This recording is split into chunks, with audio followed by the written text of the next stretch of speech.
Hello everybody, welcome back to the workshop. So in this video I want to have a quick conversation with you about something that I believe every blacksmith becomes guilty of at some point in time. And that is how not to be a forge snob. And if people wondering what I mean by that, trust me, just stick with me. I'll get into my meaning on that. So what does it mean to be a forge snob? Well, it's different for different folks, but in general, what it is it's just generalized snobbery about what you do compared to what somebody else does. And I have been guilty of this, big time guilty of this in the past, and I even find myself sometimes reverting back to being a forge snob, sometimes going forward in the future. And that perplexes me, and it brought up an interesting thought experiment the other day, just thinking about that, of like, what causes you to become a forge snob, and what is a forge snob?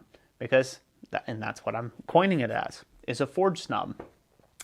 And basically what I've come up with is you get so involved in what you are doing, in the things that you like to forge on, that other things that other people are making, you see them maybe getting praise for it, maybe, and again, it's not your style, right? It's not the thing that you're doing, and you're not getting any adulation for the things that you're doing that mean a lot to you. And that's kind of the seed that gets planted of being a forge snob. So let me give you an example. For instance, it's kind of become a running gag on the channel, and I've made it very clear why I don't forge knives. I've done some videos. I'll have it linked up down in the description before, and you can watch, kind of see how different maybe I am today versus when I was making that video. And it might be a good example of maybe being a forge snob in the moment. But yeah, so just to give you an example, I've made videos on why I don't like to make knives. And I did that because that was at the peak of Forged in Fire season. It had become this wild fad and craze, and it still is. It's still burning on right now at the recording of this video. But so it's still going on. But I got asked like a zillion times to make knives on videos. Why don't I make knives? And you're not a real smith if you don't make knives. That's some forge snobbery there. And so made a video of why I don't make knives. Why I don't like, rounding hammers, or I don't use rounding hammers. Why I don't forge Damascus, right? Things like that. And although those were good intentions to explain why I don't do certain things, they were also coming from a bit of forge snobbery. And the forge snobbery came from the fact that I've been around before those things were popular or have been popularized. So they become popular, and then somehow, while I'm working, I see that I'm doing this thing. I've been doing this thing for a long time. I see people getting a lot of adulation and a lot of fanfare and things over something that I've seen in the past is not overly that special. It's not the top of the cream of the crop, right? And so that always gives you that thing on the back end where you kind of like, well, I don't do those things. Those are pitiful. Or I don't, you become very dismissive of something that somebody else is doing. And so be careful not to become a forge snob. And I think we all do this to some degree. And I've met people with good intentions and good hearts about whatever they're doing, but they will come out right out the other side. They'll be like, man, I just love, and I've got a passion for smithing, and I just love doing XYZ, whatever it may be. And then they'll get on an online forum, and they will pick a beginner apart about a railroad spike knife that they made or something like that, when really they're picking the smith apart, right? Like, they're not picking the item apart. They're using forge snobbery to stick their nose up at somebody who has just as much passion for this industry as they do. It's just not the same, right? It's not what they do. If you see somebody making Damascus, and somebody makes a bunch of Damascus steel, and they get a lot of high praise for their Damascus, and yeah, it's got a lot of interesting patterns and things, but that doesn't interest you, and then no one at the same point is being congratulatory towards what you're working on, right? Like, well, I mean, I made this, barbecue roasting fork, right, out of a railroad spike. It builds up that forge snobbery in you at some point, because eventually you're just like, oh, well, all it is just Damascus, right? Same way, the person who's insanely all about Damascus all the time, they'll say things like, oh, well, it's just making a hook. Although they couldn't bend something to save their life because they only know how to make flat, squishy things under a press, and they don't see how much work there was into that thing. That, in essence, is forge snobbery. And it's real easy for everyone. And I'm talking beginners, seasoned veterans of the craft, professional smiths, hobbyists, general interest forgers. It's easy for anyone to develop an attitude of forge snobbery. And, I just noticed this about myself the other day.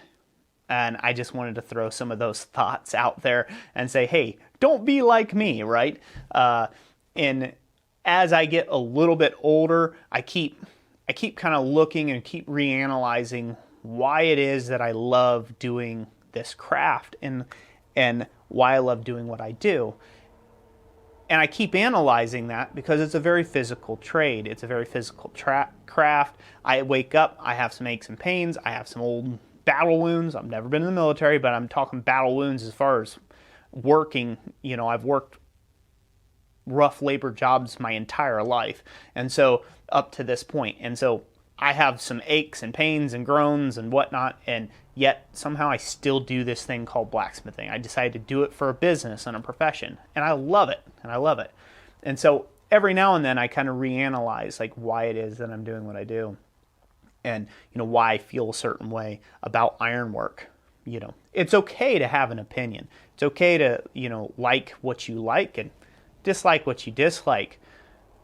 Where it's not okay is when that bleeds over onto somebody else, where you're purposely trying to take somebody else down a peg because of what they do. So belittling their efforts because they are just doing something different in the craft. You can see this a lot, and I think the biggest highlighter for it for me has since I've gotten the CNC plasma table in the workshop. And again, this is just me sharing thoughts. I've been conflicted because I used to think that the word blanks was a dirty word. But it's not. It's not.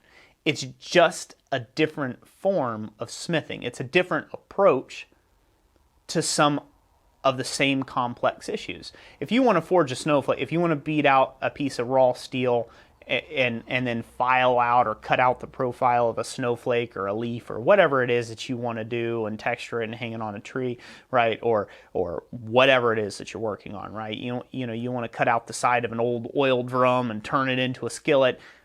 That's your prerogative, right? Like you could do whatever you want. You can use chisels, hold it held in your toes and use a sledgehammer. Don't recommend. But you could do just about anything. It's just a different approach, right? Just like my philosophy on tooling.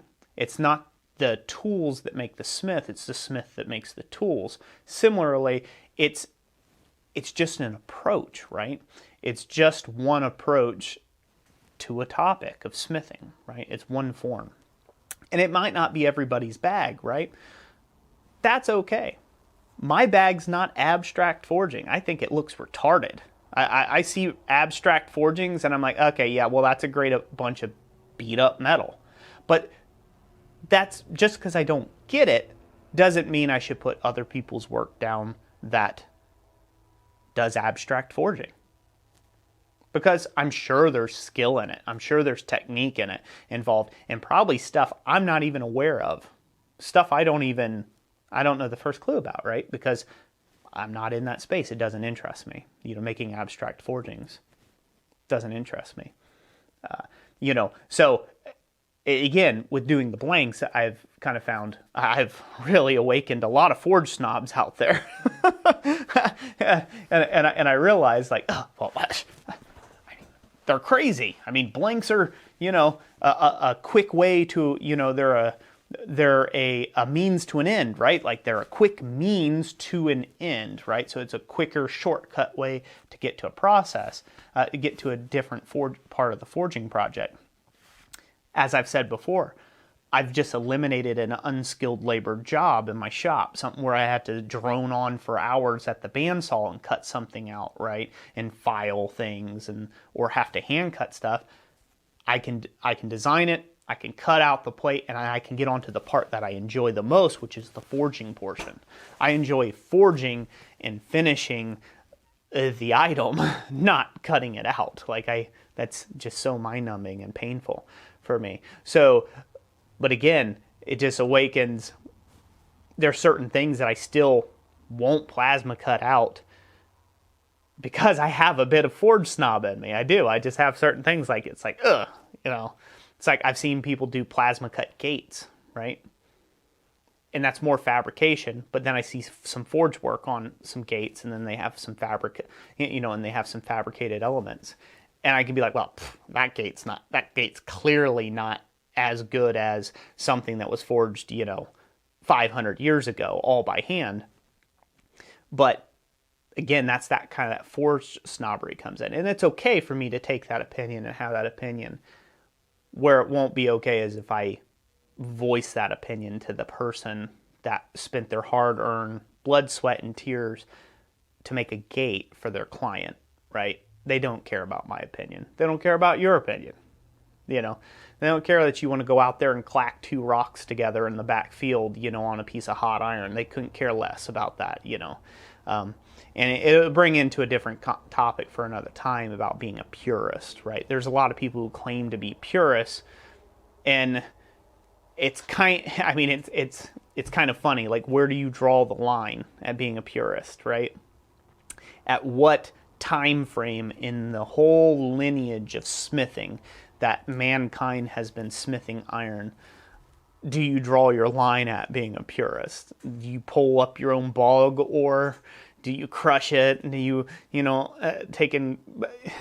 take and melt it down and make your own blooms and then forge out your blooms into sheet and in bar stock that you need, and then you do it all with just rocks in your hands on a big anvil stone and, using wooden tongs and how far do you go back? Do you go back caveman days, or do you just go back to, okay, hey, I'm going to be a purist to the 14th century or the 12th century or the whatever, right?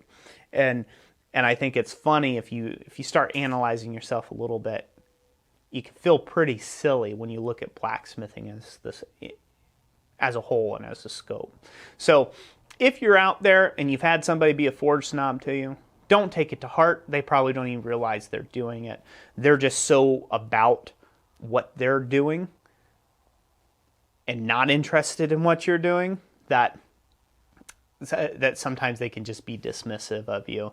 And maybe one day when they grow old enough, they'll learn. Some of them are already old enough they should have learned, but that's a story for another day. But anyway, I just wanted to share some thoughts. Let me know what you think. This is going to be the funny part. If you made it to this video, made it to the end of this video, say, Roy, this is what I think. Put it down in the comment section down below.